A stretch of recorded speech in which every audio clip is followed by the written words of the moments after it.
Good morning, good morning, good morning. Ito yung ano, yung tanggap ng misis ko sa isang pantalon. Ganito niya pala ginagawang pagkakat. Bali, natapos na yung front ngayon. Back na muna yung ginagawa niya. Ngayon, hindi lang pala bag saka sapatos ang ginagawa natin. Ang ginagawa rin pala namin mga pantalon, made to order na uniform. Kahit anong design po yan, kaya naman po. Saka nag-a-alter din po kami ng sukat, mga ganyan. Kahit sa leather jacket.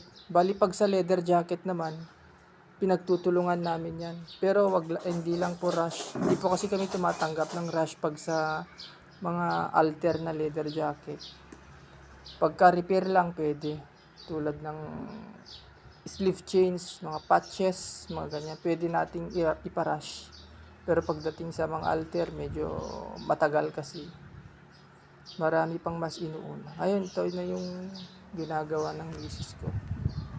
Back. Crotch naman yan sa back.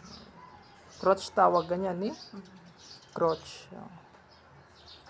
Ito pala yung kaya pala sa mga masugid kong mga customer na kung bakit ako nalilate tuwing umaga, ganito po ang daily routine namin dito. Hindi lang sa shop kami nagtatahi, pati rin dito sa bahay.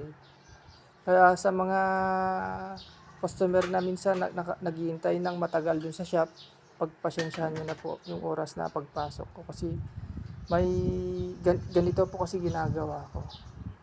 Nagtatahi rin dito sa bahay. Ayan.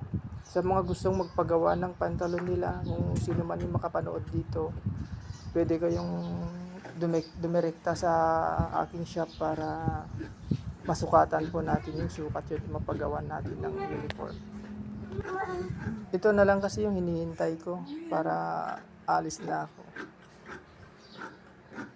puntang shop. Ayan, ginugunting na yung back.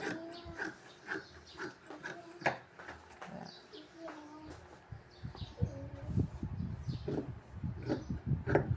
Okay, hanggang dito na lang po, patapos na tong ginagawa ng misis ko. Ayan, ito na yung back.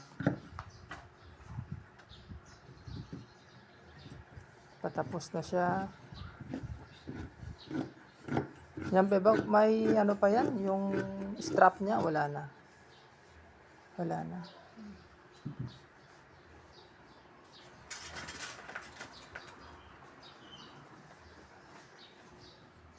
Anong tela ito? Anong tela?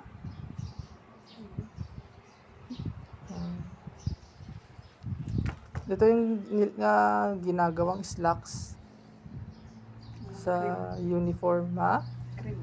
Slacks sa criminology.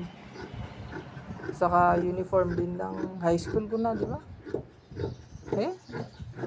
Uniform din ng high school. Okay, hanggang dito na lang po. At sa mga makapanood, mabuhay sa ating mga mananahi. At salamat din po sa mga tumatangkilik sa aking serbisyo. And God bless po sa ating lahat. Thank you.